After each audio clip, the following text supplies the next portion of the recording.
ദൃശ്യങ്ങൾ ഹാജരാക്കാം എന്നുള്ള കാര്യവും പറഞ്ഞു കഴിഞ്ഞു. പ്രോസിക്യൂഷനും പറഞ്ഞു, അതുപോലെ തന്നെ പ്രതിഭാഗവും പറഞ്ഞു കഴിഞ്ഞു. രണ്ടുപേരുടെയും വാദങ്ങൾ ഇപ്പോഴും തുടരുകയാണ്. ഇതിൽ കസ്റ്റഡിയിൽ വേണം എന്നുള്ള കാര്യം പ്രോസിക്യൂഷൻ ആവർത്തിച്ച് കോടതിയോട് ആവശ്യപ്പെട്ടിരിക്കുകയാണ്. അതേസമയം ജാമ്യം കിട്ടാവുന്ന വകുപ്പുകളാണ് എന്നാണ് പ്രതിഭാഗം ഇപ്പോഴും പറയുന്നത്.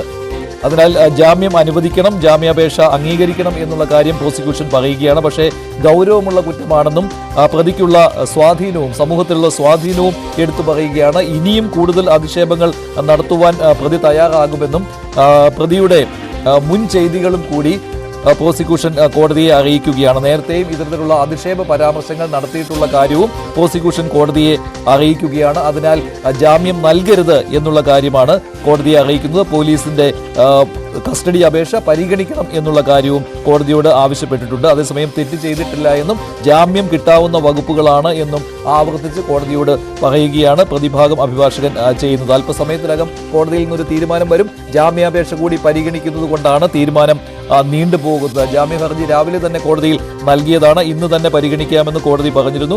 ജാമ്യ ഹർജി കൂടി പരിഗണിക്കുകയാണ്. ഇക്കാര്യത്തിൽ കൂടുതൽ വിശദീകരണം കോടതി ചോദിക്കുമോ എന്നാണ് അറിയേണ്ടതുള്ളത്.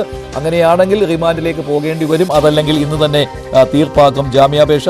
പോലീസിനെതിരെ പരാതിയില്ല എന്ന് ബോബി ചെമ്മണ്ണൂർ കോടതിയിൽ നേരിട്ട് അറിയിച്ചിരിക്കുകയാണ്. കോടതി ഇക്കാര്യം ബോബി ചെമ്മണ്ണൂരിനോട് ചോദിച്ചിരുന്നു. അപ്പോൾ പോലീസിനെതിരെ പരാതിയില്ല, പരിക്കു പറ്റിയത് വീണത് കൊണ്ടുണ്ടായതാണ് എന്നും ബോബി ചെമ്മണ്ണൂർ പറഞ്ഞിരിക്കുകയാണ്. ഡാനി, എന്തെങ്കിലും മറ്റു വിവരങ്ങൾ വന്നിട്ടുണ്ടോ ഇപ്പോൾ?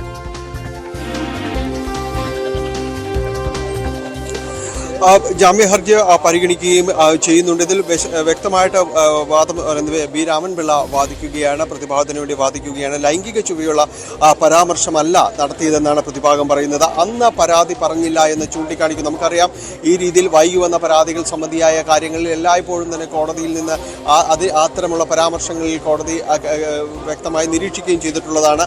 അത് തന്നെ ഇവിടെയും വരുന്നു. ലൈംഗിക ചുവയുള്ള പരാമർശമല്ല എന്ന് പറയുന്നു. അന്ന് ഇത് സംബന്ധിയായ കാര്യങ്ങളിൽ പരാതി പറഞ്ഞിട്ടില്ല എന്ന് ചൂണ്ടിക്കാണിക്കുകയും ചെയ്യുന്നു. മഹാഭാരതത്തിലെ കഥാപാത്രത്തെക്കുറിച്ച് പറഞ്ഞതാണ് എന്നത് പ്രതിഭാഗം ഇതിൽ ചൂണ്ടിക്കാണിക്കുന്നുണ്ട്. ഒപ്പം തന്നെയും മാർക്കറ്റിംഗ് പരിപാടിക്ക് വേണ്ടിയാണ് താരത്തെ അന്ന് വിളിച്ചതെന്ന് പ്രതിഭാഗം ചൂണ്ടിക്കാണിക്കുന്നു. ഹണി റോസിന്റെ ശരീരത്തിൽ താൻ സ്പർശിച്ചിട്ടില്ല എന്നും ബോബി ചെമ്മണ്ണൂരിന് വേണ്ടി പ്രതിഭാഗം കോടതിയിൽ പറയുന്നു. കൈ കാണിക്കുക മാത്രമാണ് താൻ ചെയ്തിട്ടുള്ളത് എന്നതാണ് പറയുന്നത്.